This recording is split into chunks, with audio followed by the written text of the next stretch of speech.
ushindi, ilikuwa ni fight namna gani? Ilikuwa ni fight ambayo ilikuwa ni ngumu sana kwa sababu mpinzani wangu ni mzuri, ana rekodi nzuri. Sema tu amekutana na mzuri zaidi yake, ndio maana matokeo nikapata matokeo mazuri. Watu wengi waliamini labda ungeweza kushinda kwa KO. Imekuwa tofauti. Unadhani shida ni nini?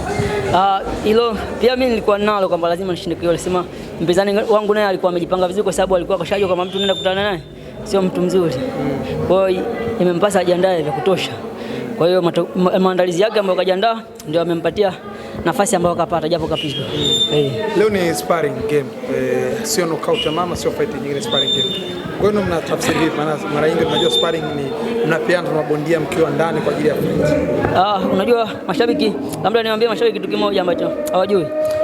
Inapotokea yani sparring game, sisi kwetu wachezaji na kwa sparring ndio ngumu zaidi kuliko mechi. Sababu hapo ilikuwa lolote linaweza kutokea. Nadhani umeangalia kutoka buti ya kwanza hapo katikati kuna knockout nyingi ambazo zimetokea na mpaka sasa hivi hatujajua zilizobakia itakuwaje. Kwa sisi wachezaji duniani kote sparring ndio ngumu kuliko mechi. Mwezi wa 4 kuna fight. Unaamini umepata kipimo sahihi na umejiona na unaamini kuna mabadiliko kuelekea mwezi wa 4? Mabadiliko yatakuwepo kwa sababu watu wanapofanya mazoezi kutokana na fight ambayo inakuja tunajiandaa mabadiliko ya mchezo. Kwa kila game ina mabadiliko yake. Kwa hiyo naamini mwezi wa 4 utakuwa na mabadiliko mazuri kuliko ya leo au yaliyopita. Zungumza na mashabiki zako. Bwana, mashabiki zangu wasitoke kunifuatilia kwa sababu ngumi sisi ishakuwa ndio kazi. Zamani ngumi ilikuwa uni, lakini sasa hivi tubadilisha ngumi zimekuwa kazi kama nyingine, kazi nyingine. Kwa hiyo wasitoke kutufuatilia na wao kwa sababu mashabiki ndio wanatupa hapo tunaendelea kukaza.